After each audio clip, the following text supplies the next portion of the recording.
ಯೋಗಿಯ ಆತ್ಮಕತೆ. ಪರಮಹಂಸ ಯೋಗಾನಂದ. ಅಧ್ಯಾಯ 6. ಹುಲಿಸ್ವಾಮಿ. ಹುಲಿಸ್ವಾಮಿಯ ವಿಳಾಸವನ್ನು ಪತ್ತೆ ಮಾಡಿದೆ. ನಾಳೆ ಅವರನ್ನು ಭೇಟಿಯಾಗೋಣ.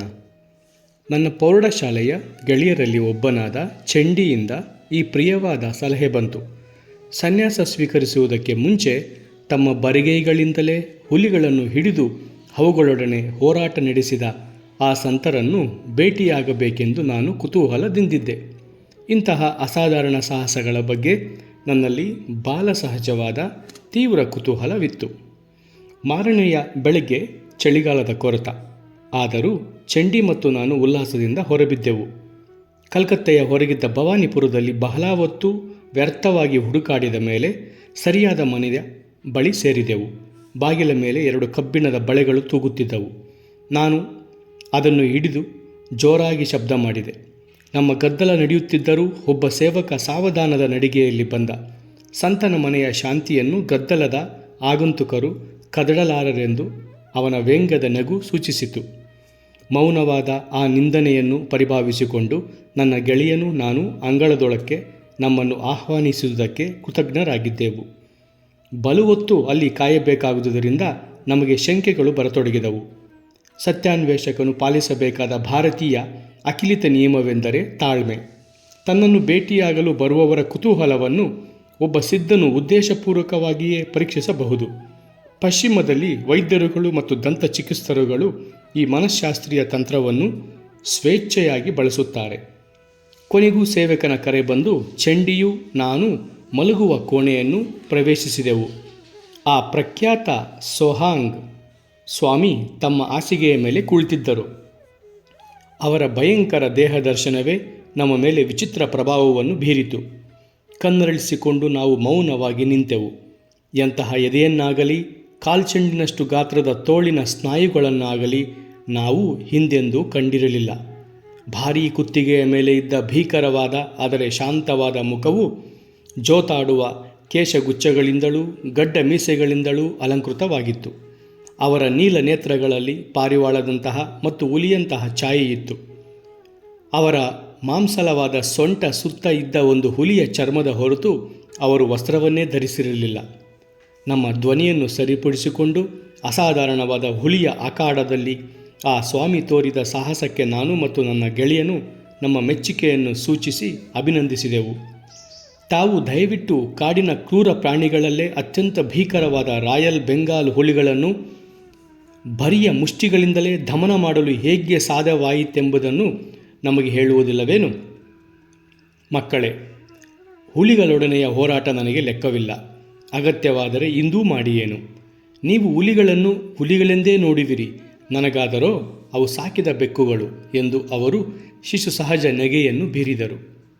ಸ್ವಾಮೀಜಿ, ಹುಲಿಗಳು ಸಾಕಿದ ಬೆಕ್ಕುಗಳಂತೆ ಎಂದು ನನ್ನ ಸುಪ್ತ ಪ್ರಜ್ಞೆಯನ್ನು ನಂಬಿಸಬಲ್ಲೆನೆಂದು ನನಗೆ ತೋರುತ್ತದೆ. ಆದರೆ ಅದನ್ನು ಹುಲಿಗಳು ನಂಬುವ ಹಾಗೆ ಮಾಡಬಲ್ಲನೆ? ಅದು ನಿಜ, ಶಕ್ತಿಯೂ ಇರಬೇಕು. ಹುಲಿಯನ್ನು ಸಾಕಿದ ಬೆಕ್ಕೆಂದು ಭಾವಿಸುವ ಒಂದು ಮಗು ಜಯಶಾಲಿಯಾಗುವುದೆಂದು ನಿರೀಕ್ಷಿಸಲಾದೀತೆ? ಶಕ್ತಿಯುತ ಕೈಗಳೇ ನನ್ನ ಸಮರ್ಥವಾದ ಆಯುಧ. ಅಂಗಳಕ್ಕೆ ತಮ್ಮನ್ನು ಹಿಂಬಾಲಿಸುವಂತೆ ನಮಗೆ ಹೇಳಿದರು. ಅಲ್ಲಿ ಒಂದು ಗೋಡೆಯ ಅಂಚನ್ನು ಗುದ್ದಿದರು. ಒಂದು ಇಟ್ಟಿಗೆ ಕಳಚಿ ನೆಲಕ್ಕೆ ಪುಡಿಪುಡಿಯಾಗಿ ಬಿತ್ತು. ಹಲ್ಲನ್ನು ಕಳೆದುಕೊಂಡಂತಿದ್ದ ಸಂದಿಯ ಮೂಲಕ ಆಕಾಶ ಚೆನ್ನಾಗಿ ಕಂಡಿತು.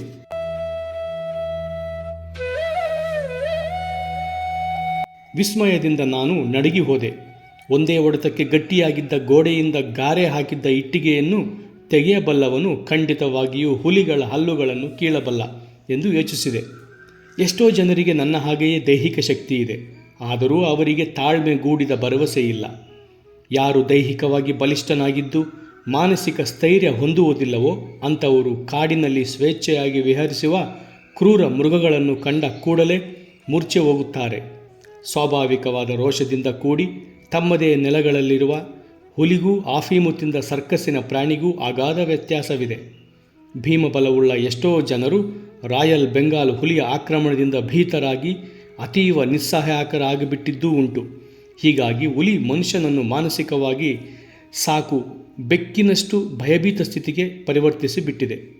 ಸಾಕಷ್ಟು ಬಲಿಷ್ಠವಾದ ದೇಹವನ್ನು ಮಹಾದೃಢವಾದ ಮನೋನಿರ್ಧಾರವನ್ನು ಹೊಂದಿರುವ ಮನುಷ್ಯನು ಪರಿಸ್ಥಿತಿಯನ್ನು ತಿರುಗುಮರುಗು ಮಾಡಿ ಹುಲಿಯನ್ನು ಸಾಕಿದ ಬೆಕ್ಕಿನಂತೆ ತನ್ನನ್ನು ತಾನು ರಕ್ಷಿಸಿಕೊಳ್ಳಲಾರದ ಅನಿವಾರ್ಯ ಸ್ಥಿತಿಗೆ ತಂದಿಡುವುದು ಸಾಧ್ಯ.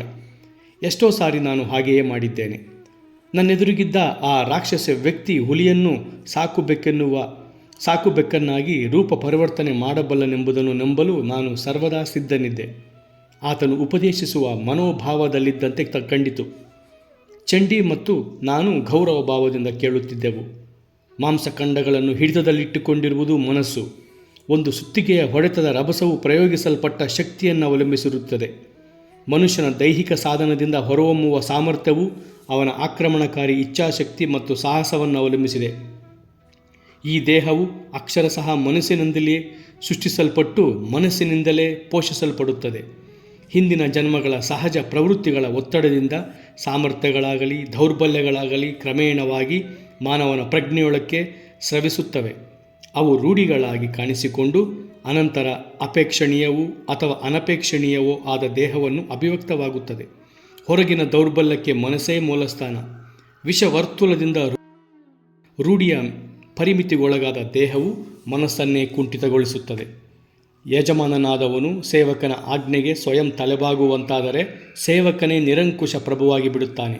ಮನಸ್ಸು ಅಂತೆಯೇ ದೇಹದ ಆಜ್ಞೆಗಳನ್ನು ಶಿರಸಾವಹಿಸಿ ಪರಿಪಾಲಿಸುವ ಸೇವಕನಾಗಿ ಬಿಡುತ್ತದೆ. ನಮ್ಮ ಪ್ರಾರ್ಥನೆಯಂತೆ ಆ ಪ್ರಭಾವಶಾಲಿ ಸ್ವಾಮಿ ತಮ್ಮ ಬಾಳಿನ ಕೆಲವು ಸಂಗತಿಗಳನ್ನು ಹೇಳಲು ಸಮ್ಮತಿಸಿದರು.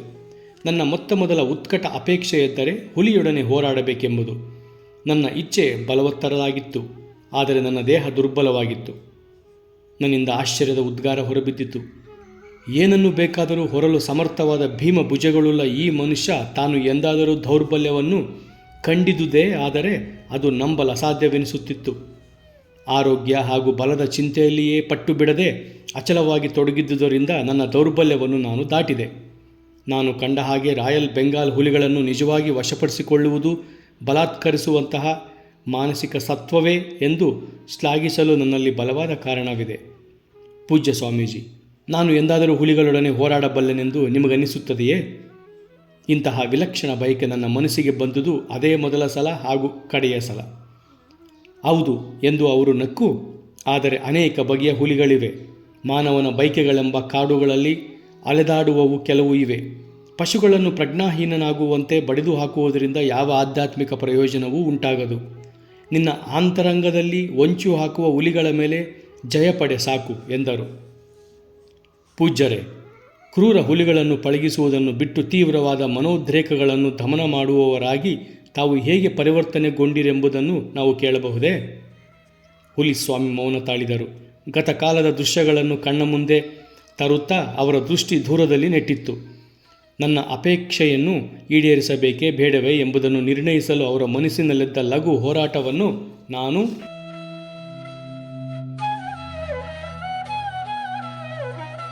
ಗಮನಿಸಿದೆ.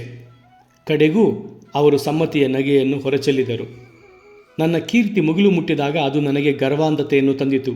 ಹುಲಿಗಳೊಡನೆ ಹೋರಾಡುವುದಷ್ಟೇ ಅಲ್ಲ, ಅವುಗಳನ್ನು ವಿವಿಧ ಚಮತ್ಕಾರಗಳೊಡನೆ ಪರಿವರ್ತಿಸಬೇಕೆಂದು ತೀರ್ಮಾನಿಸಿದೆ. ಆ ಕ್ರೂರ ಪ್ರಾಣಿಗಳು ಸಾಕು ಪ್ರಾಣಿಗಳಂತೆ ವರ್ತಿಸುವ ಹಾಗೆ ಮಾಡಬೇಕೆಂದು ನನ್ನ ಅಭಿಲಾಷೆಯಾಗಿತ್ತು. ನಾನು ನನ್ನ ಸಾಹಸಗಳನ್ನು ಸಾರ್ವಜನಿಕರೆದುರು ತೃಪ್ತಿಕರವಾದ ಯಶಸ್ಸಿನೊಳಗೆ ಪ್ರದರ್ಶಿಸಿದೆ. ಒಂದು ಸಂಜೆ ನನ್ನ ತಂದೆ ಚಿಂತಾಕ್ರಾಂತರಾಗಿ ನನ್ನ ಕೋಣೆಯನ್ನು ಹೊಕ್ಕರು. ಮಗು, ನಿನಗೆ ಎಚ್ಚರಿಕೆಯ ಮಾತು ಹೇಳಬೇಕಾಗಿದೆ. ಕಾರಣ ಮತ್ತು ಪರಿಣಾಮಗಳೆಂಬ ಚಕ್ರದ ಅಡಿಯಲ್ಲಿ ಸಿಕ್ಕಿ ಅರಿಯಲ್ಪಡುವುದರಿಂದ ಭವಿಷ್ಯದಲ್ಲಿ ಪ್ರಾಪ್ತವಾಗಬಹುದಾದ ಕೇಡುಗಳಿಂದ ನಿನ್ನನ್ನು ರಕ್ಷಿಸುವೆ. ಅಪ್ಪ, ನೀವೇಕೆ ವಿಧಿವಾದಿಗಳೇ? ಅಂಧವಿಶ್ವಾಸವು ನನ್ನ ಚಟುವಟಿಕೆಗಳ ಶಕ್ತಿಯುತವಾದ ನೀರನ್ನು ಬಣ್ಣಗೆಡಿಸಲು ಬಿಡಬೇಕೇ? ನಾನು ವಿಧಿವಾದಿಯಲ್ಲ ಮಗು, ಆದರೆ ಪವಿತ್ರವಾದ ಧರ್ಮಗ್ರಂಥಗಳಿಂದ ಅರಿತಿರುವಂತೆ ಕರ್ಮಕ್ಕೆ ತಕ್ಕ ಫಲವೆಂಬ ನೀತಿಯಲ್ಲಿ ನನಗೆ ನಂಬಿಕೆ ಇದೆ. ಅರಣ್ಯ ನಿವಾಸಿಗಳಲ್ಲಿ ನಿನಗೆ ವಿರುದ್ಧವಾಗಿ ತೀವ್ರ ಅಸಮಾಧಾನ ಉಂಟಾಗಿದೆ. ಒಂದಲ್ಲ ಒಂದು ಸಲ ಅದು ನಿನಗೆ ಕೇಡು ತಂದೀತು. ಅಪ್ಪ, ನೀವು ನನಗೆ ವಿಸ್ಮಯ ಉಂಟು ಮಾಡಿದ್ದೀರಿ. ಹುಲಿಗಳೆಂದರೆ ಏನೆಂದು ನಿಮಗೆ ಚೆನ್ನಾಗಿ ಗೊತ್ತಿದೆ. ಸುಂದರವಾಗಿರುತ್ತವೆ, ಆದರೆ ನಿರ್ದಯಿಗಳು. ಯಾರಿಗೆ ಗೊತ್ತು, ನನ್ನ ಒಡೆತಗಳು ಅವುಗಳ ದಪ್ಪ ತಲೆಯೊಳಕ್ಕೆ ತುಸು ವಿವೇಕದ ಪರಿಗಣನೆ ಎಂಬುದನ್ನೇನಾದರೂ ಒಳ ಹೋಗಿಸಬಹುದು. ಅರಣ್ಯದ ಅಂತಿಮ ಶಾಲೆಗಳಲ್ಲಿ ಅವುಗಳಿಗೆ ಸನ್ನಡತೆಯನ್ನು ಕಲಿಸುವುದಕ್ಕೆ ನಾನೇ ಮುಖ್ಯೋಪಾಧ್ಯಾಯ. ಅಪ್ಪ, ನಾನು ಹುಲಿಯನ್ನು ಪಳಗಿಸುವವನೇ ಹೊರತು ಹುಲಿಗಳನ್ನು ಕೊಲ್ಲುವವನಲ್ಲ ಎಂದು ದಯವಿಟ್ಟು ತಿಳಿಯಿರಿ. ನನ್ನ ಒಳ್ಳೆಯ ಕರ್ಮಗಳು ನನಗೆ ಕೆಟ್ಟ ಫಲವನ್ನು ಹೇಗೆ ತಂದಾವು? ನನ್ನ ಬಾಳ ರೀತಿಯಲ್ಲಿ ಬದಲಿಸುವಂತೆ ಒತ್ತಾಯದಿಂದ ನಿರ್ಬಂಧಪಡಿಸಬೇಡಿರೆಂದು ನಿಮ್ಮನ್ನು ಬೇಡಿಕೊಳ್ಳುತ್ತೇನೆ. ಚಂಡಿ ಹಾಗೂ ನನ್ನ ಗಮನವೆಲ್ಲ ಅವರ ಮೇಲೆ ಇತ್ತು. ಅವರಿಗೆ ಹಿಂದೆ ಪ್ರಾಪ್ತವಾಗಿದ್ದ ಉಭಯ ಸಂಕಟವನ್ನರಿತೆವು. ಭಾರತದಲ್ಲಿ ಮಗು ಅಷ್ಟು ಸುಲಭವಾಗಿ ತನ್ನ ತಂದೆ ತಾಯಿಗಳ ಅಪೇಕ್ಷೆಯನ್ನು ಮೀರಿ ನಡೆಯುವುದಿಲ್ಲ. ಹುಲಿಸ್ವಾಮಿ ಮುಂದುವರಿಸಿದರು. ಅನುದ್ವಿನ್ನ ಮೌನದಿಂದ ತಂದೆ ನನ್ನ ವ್ಯಾಖ್ಯಾನವನ್ನು ಕೇಳಿದರು. ಅನಂತರ ಗಂಭೀರ ಭಾವದಿಂದ ತನ್ನ ಮನಸ್ಸಿನಲ್ಲಿದ್ದುದನ್ನು ಹೇಳಿದರು. ಮಗು, ಒಬ್ಬ ಸಾಧುವಿನ ಬಾಯಿಂದ ಬಂದ ಅನಿಷ್ಟಕರವಾದ ಭವಿಷ್ಯವನ್ನು ಹೇಳುವಂತೆ ನನ್ನನ್ನು ಒತ್ತಾಯಿಸುತ್ತಿದ್ದೀಯೇ. ಎಂದಿನಂತೆ ನಾನು ನಿನ್ನೆಯ ದಿನ ಧ್ಯಾನಕ್ಕಾಗಿ ಜಗುಲಿಯ ಮೇಲೆ ಕುಳಿತಿದ್ದಾಗ ಆತ ನನ್ನ ಬಳಿಗೆ ಬಂದ. ಪ್ರಿಯಮಿತ್ರ, ಹೋರಾಟದಲ್ಲಿ ತೊಡಗಿರುವ ನಿನ್ನ ಮಗನಿಗಾಗಿ ಒಂದು ಸಂದೇಶವನ್ನು ತಂದಿದ್ದೇನೆ. ಅವನು ತನ್ನ ಅನಾಗರಿಕ ಚಟುವಟಿಕೆಗಳನ್ನು ನಿಲ್ಲಿಸಲಿ. ಇಲ್ಲವಾದರೆ ಮುಂದಿನ ಹುಲಿಯ ಹೋರಾಟದ ಪರಿಣಾಮವಾಗಿ ಅವನಿಗೆ ತೀವ್ರ ಗಾಯಗಳಾಗುತ್ತವೆ. ಜೊತೆಗೆ 6 ತಿಂಗಳ ಕಾಲ ಮಾರಣಾಂತಿಕವಾಗಬಹುದಾದ ಕಾಯಿಲೆಗೆ ಗುರುವಾಗುತ್ತಾನೆ. ಅನಂತರ ಅವನು ತನ್ನ ಮೊದಲ ನಡತೆಗಳನ್ನೆಲ್ಲ ಬಿಟ್ಟು ಸನ್ಯಾಸಿಯಾಗಿ ಬಿಡುತ್ತಾನೆ. ಈ ಕತೆ ನನ್ನ ಮೇಲೆ ಪರಿಣಾಮ ಬೀರಲಿಲ್ಲ. ತಂದೆ ಮರುಳಗೊಂಡ ಮತಭ್ರಾಂತನೊಬ್ಬದಿಂದ ಯಜ್ಞ ಪಶುವಿನಂತೆ ಸುಲಭವಾಗಿ ಮೋಸ ಹೋಗಿದ್ದಾರೆಂದು ಯೋಚಿಸಿದೆ. ಹುಲಿಸ್ವಾಮಿ ಏನೋ ಮೂರ್ಖತನ ಮಾಡಿದವರಂತೆ ಸಹನೆಗೆಟ್ಟು ಈ ತಪ್ಪೊಪ್ಪಿಗೆ ಮಾಡಿಕೊಂಡರು. ಬಲವತ್ತು ಗಂಭೀರ ಮೌನದಿಂದಿದ್ದ ಅವರು ನಾವಲ್ಲಿದ್ದುದನ್ನು ಮರೆತಂತೆ ತೋರಿತು. ಜೋಲಾಡುತ್ತಿದ್ದ ಕಥನ ಸೂತ್ರವನ್ನು ಅವರು ಮತ್ತೆ ಹಿಡಿದಾಗ ಇದ್ದಕ್ಕಿದ್ದಂತೆ ತಗ್ಗಿದ ಧ್ವನಿಯಲ್ಲಿ ಹೇಳತೊಡಗಿದರು. ತಂದೆಯ ಎಚ್ಚರಿಕೆ ಸಿಕ್ಕಿ ಹೆಚ್ಚು ಕಾಲವಾಗಿರಲಿಲ್ಲ. ನಾನು ಕೂಚ್ ಬಿಹಾರ್ ರಾಜಧಾನಿಗೆ ಹೋದೆ. ಕಣ್ಣಿಗೆ ಕಟ್ಟುವಂತೆ ಮನೋಹರವಾಗಿದ್ದ ಆ ದೇಶ ನನಗೆ ಹೊಸದು. ಹವಾ ಬದಲಾವಣೆಯಾಗಿ ವಿಶ್ರಾಂತಿ ದೊರೆಯುವುದೆಂದು ನಿರೀಕ್ಷಿಸಿದೆ. ಯಾವಾಗಿನಂತೆ ನಾನು ಎಲ್ಲೆಲ್ಲಿ ಹೋದರೂ ರಸ್ತೆಗಳಲ್ಲಿ ಕುತೂಹಲಿಗಳಾದ ಜನರು ಗುಂಪು ನನ್ನನ್ನು ಹಿಂಬಾಲಿಸುತ್ತಿತ್ತು. ಅವರು ಪಿಸ್ಕೊಟ್ಟುತ್ತಿದ್ದ ಟೀಕೆಗಳ ಚೂರು ಪಾರು ನನ್ನ ಕಿವಿಗೆ ಬೀಳುತ್ತಿತ್ತು. ಈ ಮನುಷ್ಯನೇ ಕಾಡು ಹುಲಿಗಳ ಜೊತೆ ಹೋರಾಡುವುದು. ಆತನದೇನು ಕಾಲುಗಳೋ ಮರದ ಕಾಂಡಗಳೋ? ಆತನ ಮುಖ ನೋಡು. ಅವನು ಸ್ವಯಂ ಶಾರ್ದೂಲ ರಾಜನ ಅಪರಾವತಾರವೇ ಇರಬೇಕು. ಅಂತಿಮ ಪ್ರಕಾಶನದ ಪತ್ರಿಕೆಯಂತೆ ಹಳ್ಳಿಯ ಹುಡುಗರು ಹೇಗೆ ಕೆಲಸ ಮಾಡುತ್ತಾರೆಂದು ನಿಮಗೆ ಗೊತ್ತಿದೆ. ಇನ್ನು ಅನಂತರದ ಸುದ್ದಿಯನ್ನು ಕುರಿತ ಹೆಂಗಸರ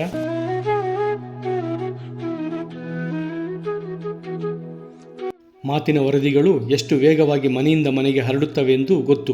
ಕೆಲವೇ ಗಂಟೆಗಳಲ್ಲಿ ಇಡೀ ನಗರ ನನ್ನ ಇರುವಿನಿಂದ ಉತ್ತೇಜಿತ ಸ್ಥಿತಿಯನ್ನು ಹೊಂದಿತ್ತು. ಸಂಜೆ ನಾನು ಸುಮ್ಮನೆ ವಿಶ್ರಾಂತಿ ತೆಗೆದುಕೊಳ್ಳುತ್ತಿದ್ದೆ. ನಾಗಾಲೋಟದಿಂದ ಬರುತ್ತಿರುವ ಕುದುರೆಗಳ ಗೊರಸಿನ ಶಬ್ದ ಕೇಳಿಬಂತು. ಅವು ನನ್ನ ವಾಸದ ಮನೆಯ ಮುಂದೆಯೇ ನಿಂತವು. ತಲೆಗೆ ಪೇಟಾಸುತ್ತಿದ್ದ ಎತ್ತರದ ನಿಲುವಿನ ಹಲವು ಪೊಲೀಸರು ಒಳಕ್ಕೆ ಬಂದರು. ನನಗೆ ಗಾಬರಿಯಾಯಿತು. ಮಾನವ ಕಾಯಿದೆಯನ್ನು ಅನುಷ್ಠಿಸುವ ಈ ಜೀವಿಗಳು ಏನು ಮಾಡಬಲ್ಲರು? ನನಗೆ ಏನೇನೂ ತಿಳಿಯದ ವಿಷಯಗಳ ಬಗ್ಗೆ ನನ್ನನ್ನು ತರಾಟೆಗೆ ತೆಗೆದುಕೊಳ್ಳುವರೇನೋ ಎಂದು ಯೋಚಿಸಿದೆ. ಆದರೆ ಆ ಅಧಿಕಾರಿಗಳು ರೂಢಿಗೆ ಮೀರಿದ ಸೌಜನ್ಯದಿಂದ ನನಗೆ ತಲೆಬಾಗಿದರು. ಮಹಾಶಯರೇ, ಕೂಚ್ ಬಿಹಾರಿನ ರಾಜಕುಮಾರರ ಪರವಾಗಿ ತಮ್ಮನ್ನು ಸ್ವಾಗತಿಸುವುದಕ್ಕಾಗಿ ಕಳಿಸಲ್ಪಟ್ಟಿದ್ದೇವೆ. ನಾಳೆ ಬೆಳಗ್ಗೆ ಅವರ ಅರಮನೆಗೆ ತಮ್ಮನ್ನು ಬರಮಾಡಿಕೊಳ್ಳಲು ಹರ್ಷದಿಂದಿದ್ದಾರೆ. ಒಂದು ಕ್ಷಣವೊತ್ತು ಭವಿಷ್ಯದ ಬಗ್ಗೆ ನಾನು ಊಹಿಸಿದೆ. ಯಾವುದೋ ಅವ್ಯಕ್ತ ಕಾರಣದಿಂದ ನನ್ನ ಶಾಂತವಾದ ಪ್ರವಾಸದಲ್ಲಿ ಈ ಅಡ್ಡಿ ಬಂದುದರಿಂದ ನನಗೆ ತುಂಬ ವಿಷಾದವಾಯಿತು. ಆದರೆ ಆ ಪೊಲೀಸ್ ಅಧಿಕಾರಿಗಳ ದೈನ್ಯದಿಂದ ಕೂಡಿದ ನಡತೆ ನನ್ನ ಮನಸ್ಸನ್ನು ಕರಗಿಸಿತು. ನಾನು ಹೋಗಲು ಒಪ್ಪಿದೆ. ಮಾರನೇ ದಿನ ನನ್ನನ್ನು ಮನೆಯ ಬಾಗಿಲಿನಿಂದ 4 ಕುದುರೆಗಳಿಂದ ಎಳೆಯಲ್ಪಡುವ ಒಂದು ಭವ್ಯ ರಥಕ್ಕೆ ಅತಿ ವಿಧೇಯತೆಯಿಂದ ರಕ್ಷಣೆಯೊಡನೆ ಕರೆದೊಯ್ದುದನ್ನು ನೋಡಿ ನನಗೆ ಆಶ್ಚರ್ಯವಾಯಿತು. ಒಬ್ಬ ಸೇವಕ ಸುಡುವ ಬಿಸಿಲಿನಿಂದ ನನ್ನನ್ನು ಸಂರಕ್ಷಿಸಲು ಸಾಲಂಕೃತ ಛತ್ರಿಯನ್ನು ಮರೆಯಾಗಿ ಹಿಡಿದುಕೊಂಡಿದ್ದ. ನಗರದ ಮೂಲಕ ಹಾಗೂ ನಗರದ ಹೊರಗಿನ ತೋಪುಗಳ ಮೂಲಕ ಹಾದು ಹೋಗುವ ಆ ಪ್ರಸನ್ನ ಯಾನದಿಂದ ಹರ್ಷಗೊಂಡೆ. ರಾಜಕುಮಾರನೇ ಸ್ವಯಂ ನನ್ನನ್ನು ಸ್ವಾಗತಿಸುವುದಕ್ಕಾಗಿ ಅರಮನೆಯ ಬಾಗಿಲಿನಲ್ಲಿ ನಿಂತಿದ್ದ. ಚಿನ್ನದ ಎಲೆಗಳಿಂದ ನೇಯ್ದ ಉಬ್ಬು ಚಿತ್ರಗಳ ನಮೂನೆ ಇದ್ದ ತನ್ನ ಪೀಠವನ್ನೇ ನನಗೆ ನೀಡಿ ಅದಕ್ಕಿಂತ ತುಸು ಸರಳವಾದ ಪೀಠದಲ್ಲಿ ಆತ ಅಸನ್ಮುಖಿಯಾಗಿ ಕುಳಿತ. ಆಶ್ಚರ್ಯಾತೀತದಿಂದ ಈ ಎಲ್ಲ ಸೌಜನ್ಯವು ಖಂಡಿತ ನನ್ನಿಂದ ಅಮೂಲ್ಯವಾದ ಬೆಲೆಯನ್ನು ತೆರುವಂತೆ ಮಾಡುತ್ತವೆ ಎಂದು ಆಲೋಚಿಸಿದೆ. ಕೆಲವು ಲೋಕಾಭಿರಾಮದ ಮಾತುಗಳಾದ ಮೇಲೆ ಆ ರಾಜಕುಮಾರನ ಉದ್ದೇಶ ಹೊರಬಿತ್ತು. ಬೇರೆ ಯಾವೊಂದರ ಸಹಾಯವೂ ಇಲ್ಲದೆ ಬರಿಗೆಯಿಂದಲೇ ನೀವು ಕಾಡು ಹುಲಿಗಳೊಡನೆ ಹೋರಾಡಬಲ್ಲಿರೆಂದು ನನ್ನ ನಗರದ ತುಂಬ ವದಂತಿ ಹಬ್ಬಿದೆ. ಅದು ನಿಜವೇ? ಅದು ಸರ್ವತಾ ನಿಜ. ನಾನು ನಂಬಲೇ? ಅರೆ, ನೀವು ಕಲ್ಕತ್ತೆಯ ಬಂಗಾಲಿಗಳು. ನಗರದ ಜನ ತಿನ್ನುವ ಬಿಳಿಯ ಅಕ್ಕಿನಿಂದ ತಿಂದು ಜೀವಿಸುವವರು. ದಯವಿಟ್ಟು ನೇರವಾಗಿ ಹೇಳಿ, ತಾವು ಕೇವಲ ನಿರ್ಬಲ ಅಫೀಮು ತಿಂದ ಪ್ರಾಣಿಗಳೊಡನೆ ಮಾತ್ರವೇ ಹೋರಾಡುತ್ತಿರುವಿರಲ್ಲವೇ? ಆತನ ಧ್ವನಿ ದೊಡ್ಡದಾಗಿಯೂ ವ್ಯಂಗ್ಯವಾಗಿಯೂ ಇತ್ತು. ಆತನ ಮಾತು ಪ್ರಾದೇಶಿಕ ಉಚ್ಚಾರಣೆಯಿಂದ ರಂಜಿತವಾಗಿತ್ತು. ಮರ್ಮವನ್ನು ಚುಚ್ಚುವ ಆತನ ಪ್ರಶ್ನೆಗೆ ನಾನು ಉತ್ತರ ಕೊಡುವ ಕೃಪೆ ತೋರಲಿಲ್ಲ. ನಿಮಗೆ ಸವಾಲೊಡ್ಡುತ್ತೇನೆ. ನಾನು ಹೊಸದಾಗಿ ಹಿಡಿದ ಹುಲಿ ರಾಜ ಬೇಗಂನೊಡನೆ ಹೋರಾಡಿ ನೋಡೋಣ. ನೀವು ಅದನ್ನು ಜಯಪ್ರದವಾಗಿ ತಡೆ ಹಿಡಿಯಬಲ್ಲಿರಾದರೆ, ಅದನ್ನು ಸರಪಳಿಯಿಂದ ಬಂಧಿಸಿ ಪ್ರಜ್ಞೆಯೊಡನೆ ಪಂಜರವನ್ನು ಬಿಟ್ಟು ಹೊರಗೆ ಬರಬಲ್ಲಿರಾದರೆ ನಿಮಗೆ ಈ ರಾಯಲ್ ಬೆಂಗಾಲ್ ಹುಲಿಯನ್ನು ಅರ್ಪಿಸುತ್ತೇನೆ. ಹಲವು ಸಹಸ್ರಾರು ರೂಪಾಯಿಗಳನ್ನು, ಇನ್ನು ಅನೇಕ ಪುರಸ್ಕಾರಗಳನ್ನು ಕೊಡುತ್ತೇನೆ. ಅದರೊಡನೆಯೇ ಹೋರಾಟವನ್ನು ನೀವು ತಿರಸ್ಕರಿಸುವಿರಾದರೆ ನೀವೊಬ್ಬ ಸೋಗುಗಾರರೆಂದು ನನ್ನ ರಾಜ್ಯದಾದ್ಯಂತ ನಿಮ್ಮ ಹೆಸರನ್ನು ಸಾರುತ್ತೇನೆ. ಆತನ ಸೊಕ್ಕಿನ ಮಾತುಗಳು ಗುಂಡಿನ ಸುರಿಮಳೆಗಳೆಯಂತೆ ನನ್ನ ಹೃದಯಕ್ಕೆ ತಟ್ಟಿದವು. ರೋಷದಿಂದಲೇ ನನ್ನ ಸ್ವೀಕೃತಿಯನ್ನು ಉಗ್ಗಡಿಸಿದೆ. ಆವೇಶದ ಭರದಲ್ಲಿ ಪೀಠದಿಂದ ಅರ್ಧ ಮೇಲೆದ್ದಿದ್ದ ರಾಜಕುಮಾರನ ಕ್ರೌರ್ಯದ ನಗೆಯೊಡನೆ ಮತ್ತೆ ಹಿಂದಕ್ಕೆ ಕುಸಿದ. ಅದನ್ನು ನೋಡಿ ನನಗೆ ಕ್ರೂರ ಮುಖಗಳ ಅಖಾಡಕ್ಕೆ ಕ್ರೈಸ್ತರನ್ನು ಎಸೆದು ವಿನೋದಿಸುತ್ತಿದ್ದ ರೋಮನ್ ಚಕ್ರವರ್ತಿಗಳ ನೆನಪಾಯಿತು. ಇನ್ನು 1 ವಾರಕ್ಕೆ ಸ್ಪರ್ಧೆಯ ಏರ್ಪಾಟು ನಡೆಯುತ್ತೆ. ಹುಲಿಯನ್ನು ಮೊದಲು ನೋಡುವುದಕ್ಕೆ ಅವಕಾಶ ಕೊಡಲಾರನೆಂದು ವಿಷಾದದಿಂದ ಹೇಳಬೇಕಾಗಿದೆ ಎಂದ. ನಾನು ಆ ಮೃಗಕ್ಕೆ ಸುಪ್ತ್ಯಾವಾಹನೆ ಮಾಡಬಹುದೆಂದೋ ಅಥವಾ ರಹಸ್ಯವಾಗಿ ಅದಕ್ಕೆ ಆಫೀಮು ತಿನ್ನಿಸಿ ಏನೆಂದೋ ರಾಜಕುಮಾರ ಹೆದರಿರಬಹುದೇನೋ ನನಗೆ ತಿಳಿಯದು.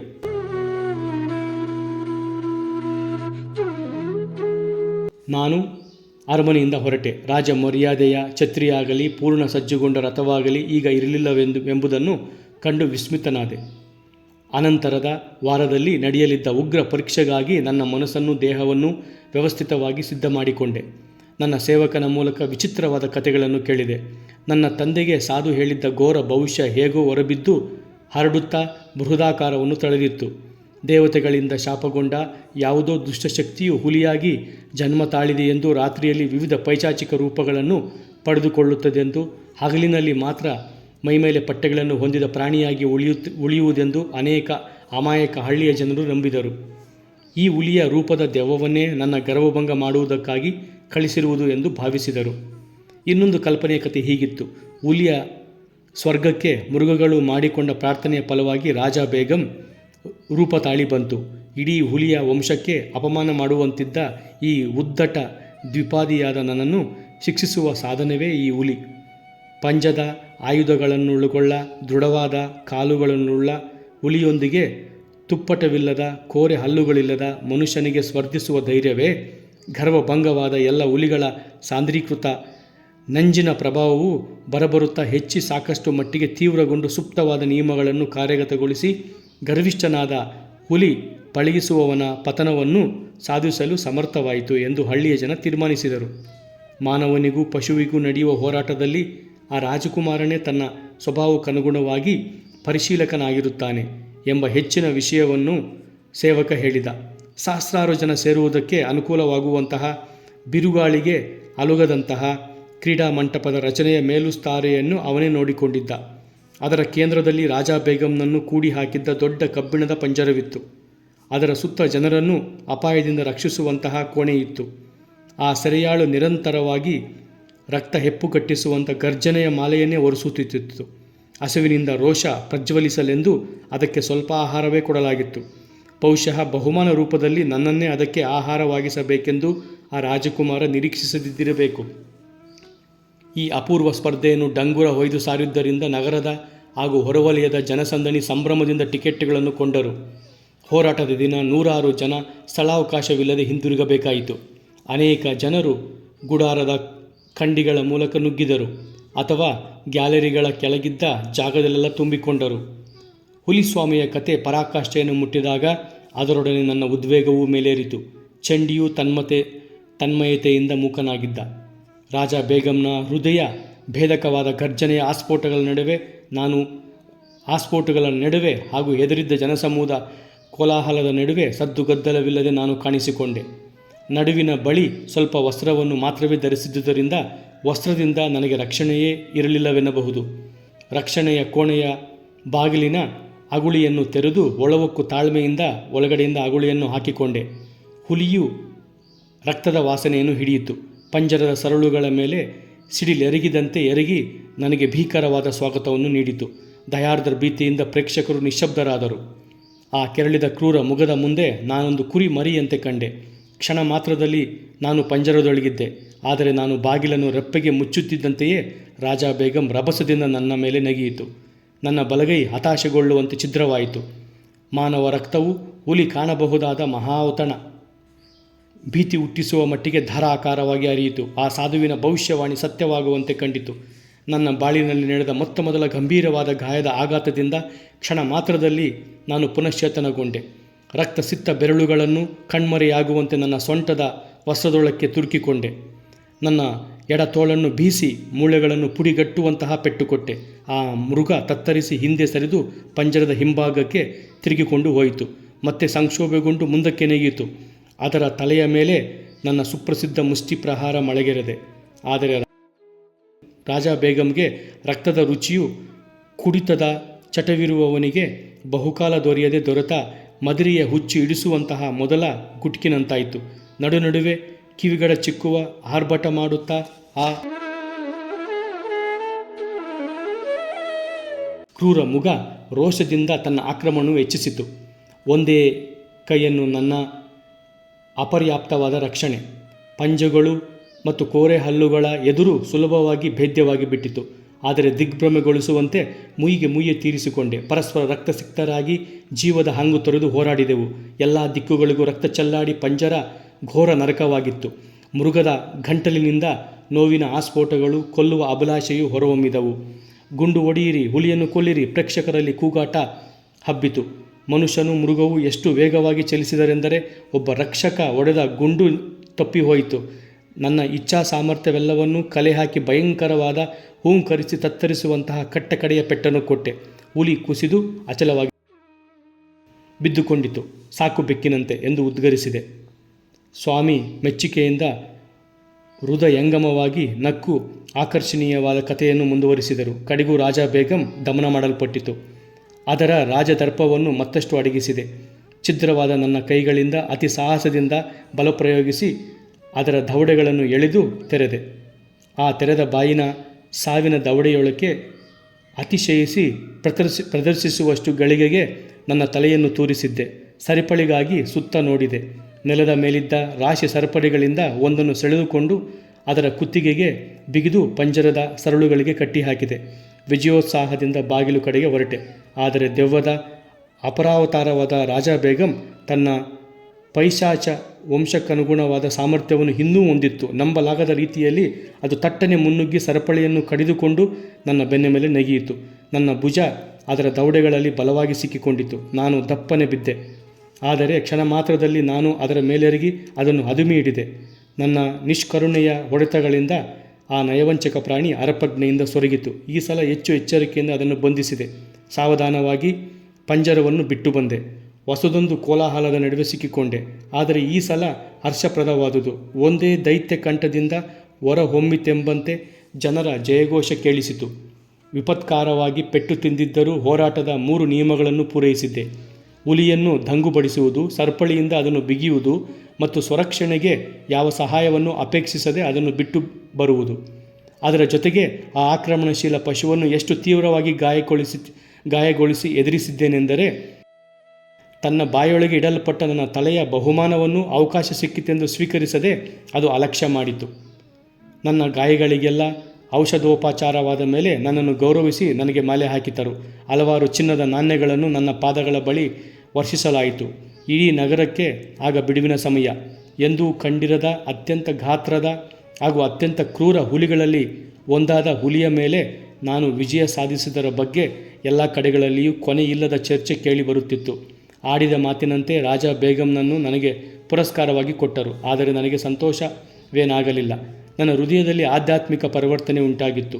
ಅಂತಿಮವಾಗಿ ನಾನು ಪಂಜರವನ್ನು ಬಿಟ್ಟು ಹೊರಟ ಮೇಲೆ ನನ್ನ ಪ್ರಾಪಂಚಿಕ ಆಸೆಗಳ ಬಾಗಿಲನ್ನು ಮುಚ್ಚಿದಂತೆಯೇ ಅದು ಕಂಡಿತು.